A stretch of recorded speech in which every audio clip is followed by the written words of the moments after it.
ব্ৰহ্মাণ্ডৰ অপাৰ বিস্ময়ৰ অন্যতম আচাৰ্য হ'ল সৌৰজগতৰ ৰঙচুৱা গ্ৰহ মংগল।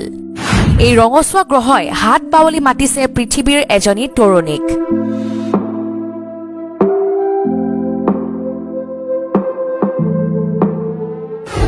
নাম এলিজা কাৰ্চন, বয়স 19 বছৰ।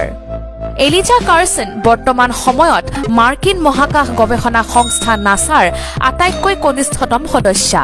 অৱশ্যে এলিজা কাৰ্চন বিশ্ববিখ্যাত অইন এটা কাৰণতহে।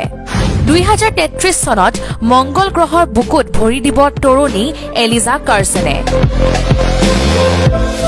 ইতিমধ্যে নাছাই এলিজা কাৰ্চনৰ পৰা তেওঁৰ সন্মতিক্ৰমে চুক্তিপত্ৰত স্বাক্ষৰ কৰাইছে যে 2033 চন পৰ্যন্ত এলিজাই বিবাহপাশত আবদ্ধ হ'ব নোৱাৰিব, লগতে সন্তান ধাৰণ অথবা সন্তান তুলি লোৱা কোনো কাৰ্য কৰিব নোৱাৰিব এলিজা কাৰ্চনে।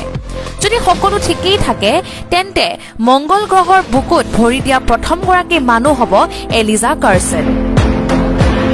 পৃথিৱীৰ পৰা মংগল গ্ৰহলৈ সম্প্ৰতি কেৱল একমুখী যাত্ৰাৰ ব্যৱস্থাহে আছে। মংগল গ্ৰহৰ পৰা পৃথিৱীলৈ ঘূৰি অহাৰ কোনো ধাৰণাও এতিয়ালৈ নাই। সেয়ে ক'ব পাৰি মংগল গ্ৰহৰ বুকুত হেৰাই যাব এলিজা কাৰ্চন। এলিজাই খুব ভালদৰে জানে এই কথা। মংগল গ্ৰহলৈ গ'লে তাৰ পৰা কোনোদিন পৃথিৱীলৈ ঘূৰি আহিব নোৱাৰিব এলিজা কাৰ্চন। মৃত্যু পৰ্যন্ত আজীৱন মংগলৰ বুকুত তেওঁ কৰি যাব লাগিব নাছাই নষ্ট কৰা বিভিন্ন পৰীক্ষা নিৰীক্ষা। মংগলৰ বুকুত সভ্যতা বিকাশৰ বাবে কাম কৰিব লাগিব এলিজা কাৰ্চনে। নাছাই ইতিমধ্যে প্ৰস্তুত কৰিছে পৰিকল্পনা। 2033 চনত কেনেডি স্পেচ চেণ্টাৰ উৎক্ষেপণস্থলীৰ পৰা মংগল অভিমুখে উৰা মাৰিব Eliza Carson.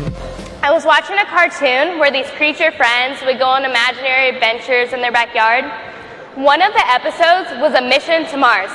It looked so exciting, I went running to my dad to find out if humans had really gone to Mars. He told me that man had gone to the moon, but not Mars. But it would be my generation who would go to Mars and become the Mars generation. At that moment, something in my heart got awakened. আৰু মাত্ৰ 13টা বছৰ তাৰ পিছতেই পৃথিৱীৰ পৰা প্ৰায় 8 কোটি kilometre দূৰত থকা নিষ্প্ৰাণ মংগল গ্ৰহৰ ৰঙচুৱা বালিৰ মৰিচিকাময় মৰুভূমিত হেৰাই যাব তৰুণী এলিজা কাৰ্চন।